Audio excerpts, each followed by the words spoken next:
Welcome to your fourth history lesson, where we're going to be answering the question, how did war affect the lives of families, but specifically focus on rationing and what that was during World War II. What was rationing? Before the war, Britain imported most of their food from other countries.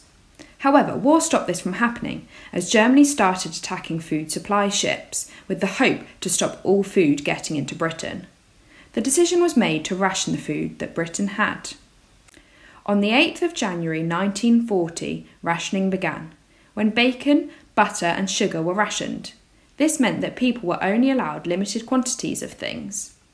By 1942, many other things, including meat, milk, cheese, eggs and cooking fat, were also on the ration. Why rationing though? Rationing was used as a means of ensuring that food and other things were shared out equally between people. It began after the start of World War II with petrol and later included other goods such as butter, sugar and bacon.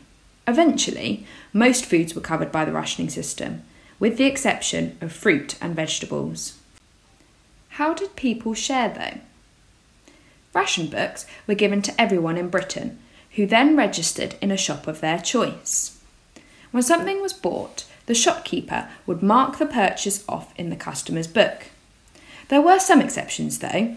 Some groups of people were allowed to buy more, for example, the Women's Land Army, because they were doing manual work and they were burning off a lot of energy.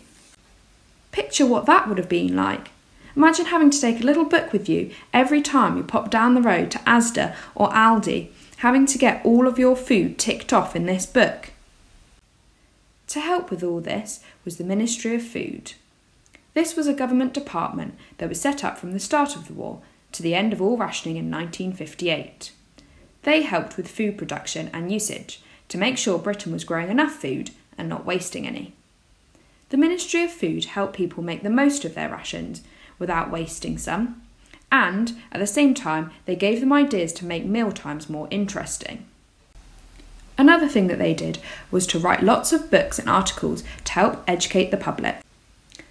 Whilst rationing was really important to help conserve food during World War II, the public were told to do other things as well.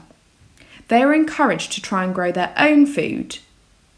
Watch the following video clip to find out about the other things that people were asked to do. You'll find a link to the clip on Microsoft Teams. Pause the video now and go and watch that clip.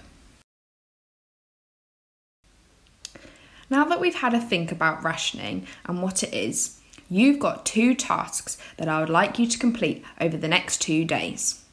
The first thing is that you need to fill out this table using everything that you've learnt about rationing.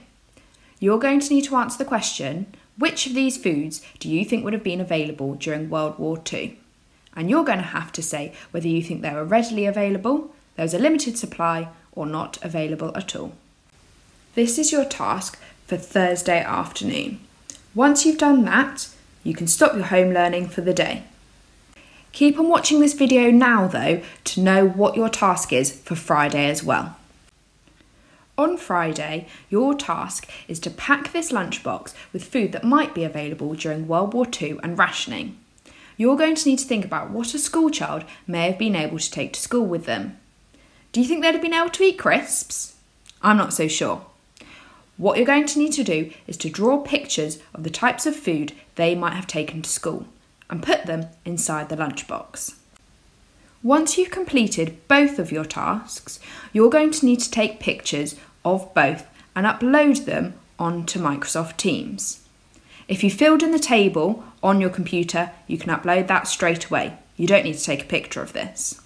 You've now come to the end of your history lesson. I really look forward to seeing all the wonderful work that you produce. Good luck. Bye.